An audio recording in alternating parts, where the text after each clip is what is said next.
سر شرم سے جھک گیا ہے کہ وہ دنیا کو کیا منہ دکھائے گا کہ اس ملک میں جو لوگ فلاحی کام کرتے ہیں ان کو یہ سزا دی جاتی ہے، سزائیں سنائی جاتی ہیں، ان کی فیملی، ان کی اہلیہ کو سزا سنائی جاتی ہے، اور پھر وہ ادارہ جس میں لوگ مفت دینی تعلیم حاصل کر رہے ہیں وہ بھی انہوں نے کہا کہ وہ بھی فورفیٹ کر لیا جائے۔ مگر عمران خان نہیں جھکے گا۔ یاد رکھیے گا، اگر آپ عمران خان صاحب کو ان ہتھ کنڈوں سے جھکانا چاہتے ہیں تو وہ آپ نہیں کر سکتے ہیں۔ اس کیس کے آغاز سے لے کر اب تک قانون اور انصاف کے تمام اصولوں کو مکمل طور پہ فراموش کیا گیا۔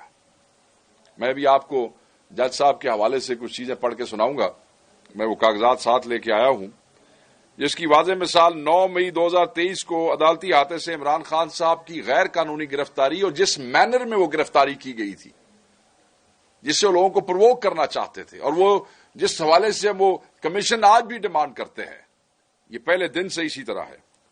عمران خان صاحب کے خلاف تمام کیسز جھوٹے، لغو، ضعیف، کمزور، ان کی پلے کچھ نہیں ہے، کوئی سبسٹنس نہیں ہے، اور یہ کیس بھی اسی قسم کا ایک کیس ہے۔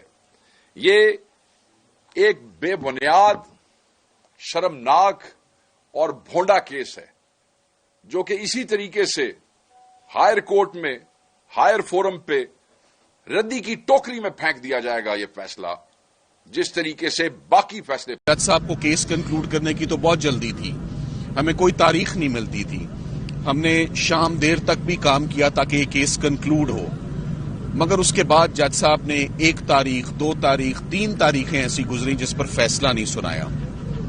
ہم نے اپنے بچپن سے دیکھا بھی ہے، سنا بھی ہے، میٹرک میں بھی، ایف اے میں بھی، بی اے میں بھی، کہ جب کبھی کوئی ایگزامینیشن پیپر لیک ہو جاتا ہے یا اس کی اطلاع یا انفارمیشن پہلے ہی پھیل جاتی ہے تو وہ ایگزام کینسل ہو جاتا ہے، وہ ایگزام پوسٹ پون ہو جاتا ہے۔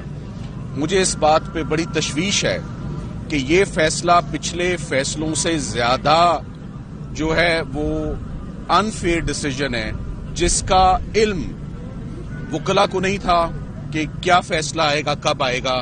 عمران خان صاحب اور بشرا عمران کو اس کا علم نہیں تھا۔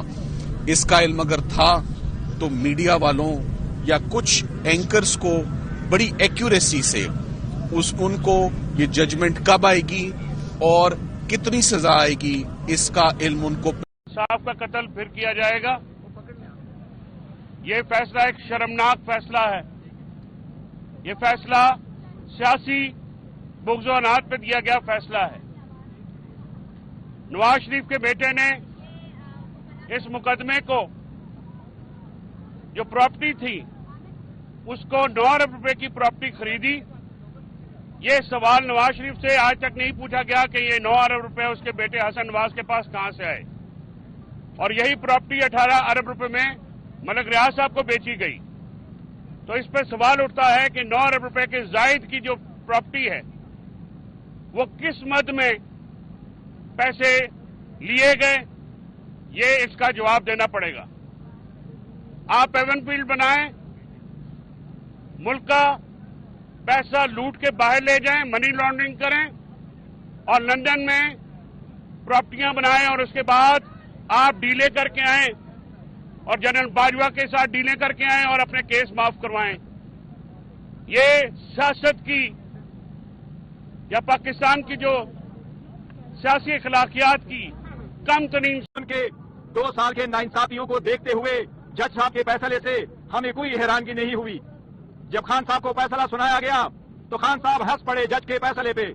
خان صاحب نے کہا جو ناانصافی پہ فیصلے کرتے ہیں ان کو پروموشنیں ملتی ہے، جو انصاف پہ فیصلے کرتے ہیں ان کو OSD بنایا جاتا ہے۔